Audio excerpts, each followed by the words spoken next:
In this video, we'll be reviewing probability, the binomial distribution, and the sampling distribution of the sample proportion.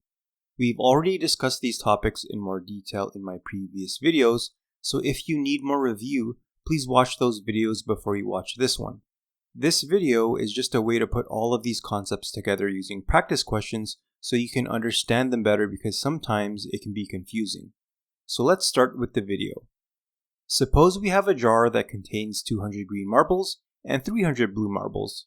If our marble is drawn 3 times with replacement, what is the probability of drawing at least 2 green marbles? To solve this question, let's first write down what we know.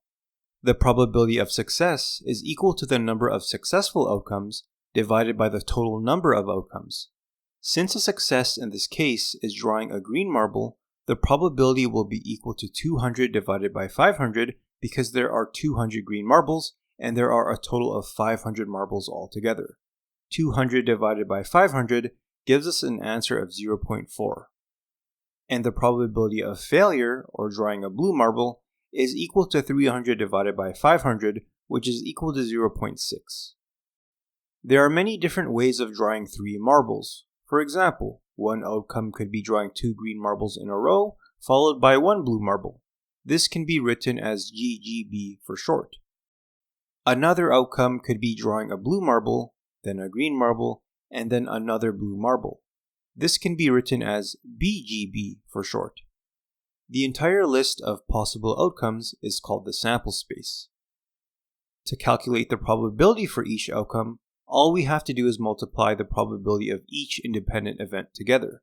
For example, the probability of drawing a green marble, followed by another green marble, followed by a blue marble, is equal to 0.4 times 0.4 times 0.6, which is equal to 0.096.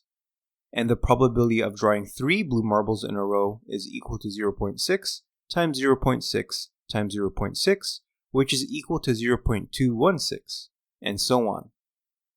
Since the question asks for the probability of drawing at least 2 green marbles, this means we need to take account for the probability of drawing more than 2 green marbles as well. Therefore, the probability of drawing at least 2 green marbles is equal to the probability of getting exactly 2 green marbles plus the probability of getting exactly 3 green marbles. As you can see from the sample space, there are 3 different ways we can draw exactly 2 green marbles. To find the probability of getting exactly 2 green marbles, we add these probabilities together. So 0.096 plus 0.096 plus 0.096 gives us an answer of 0.288. And the probability of drawing exactly 3 green marbles is equal to 0.064.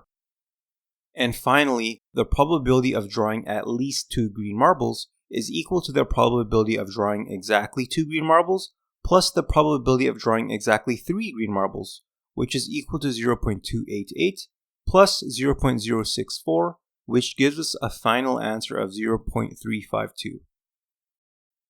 Let's change the question a little bit. What happens if 5 marbles are drawn instead of 3? So if a marble is drawn 5 times with replacement, what is the probability of drawing at least 2 green marbles? To answer this question, we can extend the sample space and calculate the probabilities for each outcome.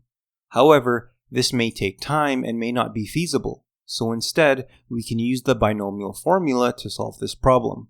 The binomial formula calculates for the probability of the exact number of successes. This is represented by the letter K. N is equal to the number of trials, and little p is equal to the probability of success. So to answer the question, the probability of drawing at least 2 green marbles is equal to the probability of drawing exactly 2 green marbles, plus the probability of drawing exactly 3 green marbles, plus the probability of drawing exactly 4 green marbles, plus the probability of drawing exactly 5 green marbles. The binomial formula will be used to calculate each number of success. We will use it a total of 4 times, one for calculating exactly 2 successes, one for calculating exactly 3 successes, one for calculating exactly 4 successes, and one for calculating exactly 5 successes. Let's do the calculation for exactly 2 successes. We know that K is equal to 2 because we are calculating for exactly 2 successes. We also know that p is equal to 0.4 because that's the probability of success, which is just the probability of drawing a green marble. And we know that n is equal to 5 because we are drawing a total of 5 marbles.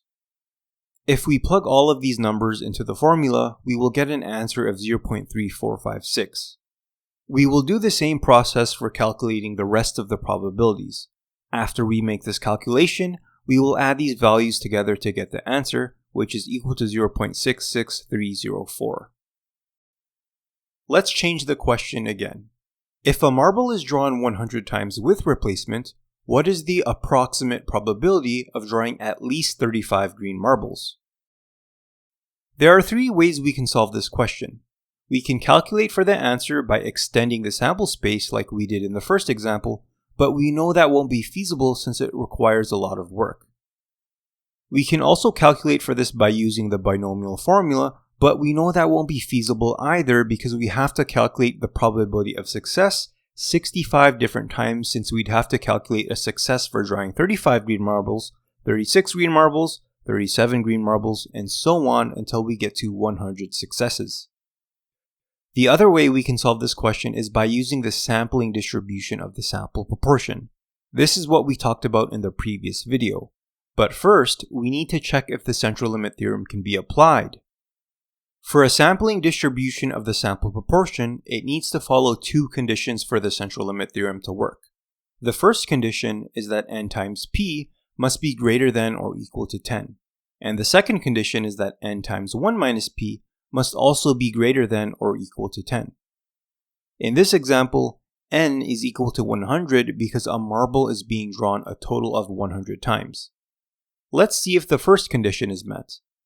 We will have n times p, which is equal to 100 times 0.4, which is equal to 40. Let's see if the second condition is met. We will have n times 1 minus p, which is equal to 100 times 1 minus 0.4, which is equal to 60.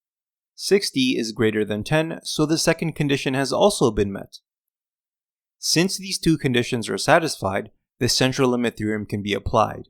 And if the central limit theorem can be applied, the z-score table can be used by using the appropriate standardization formula. For proportions, the standardization formula is equal to the sample proportion p hat minus the population proportion p divided by sigma p hat, which is just equal to the square root of p times 1 minus p divided by n.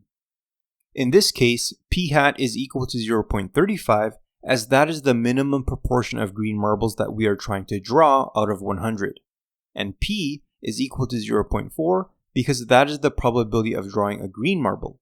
And n is equal to 100 because that is the amount of trials that we have.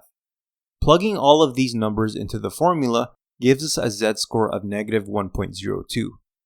A z-score of negative 1.02 corresponds to an area of 0.1539 to the left of this value. When we look at this visually on a bell curve, this means that a value of 35 corresponds to a value of negative 1.02, and the area to the left of this value is equal to 0.1539. Since we use the standardization formula, this means that a value to the left of 35 is also equal to 0.1539. However, since we are looking for the approximate probability of drawing at least 35 green marbles, we need to include the probability of drawing 44 green marbles, 48 green marbles, 54 green marbles, 60 green marbles, and so on. So we need to find the area associated to the right of this value. Since the bell curve is a density curve, this means that the total area is equal to 1 or 100%. So we will do 1 minus 0.1539, and that is equal to 0.8461, which is equal to the area to the right of 35. As a result, the approximate probability of drawing at least 35 green marbles is equal to 0.8461 or 84.61%. It's important to note that we have calculated for an approximate probability, not an exact probability. To calculate for the exact probability, you would have to use either the sample space method that we showed you in the first example or by using the binomial formula that we showed you in the second example. It's important to remember that whenever you are applying the central limit theorem, you are calculating for an approximate probability, not an exact probability. So you would be very close to the real answer, and normally that's good enough, and why they teach you this for introductory statistics. If you found this video helpful, consider supporting us on Patreon to help us make more videos.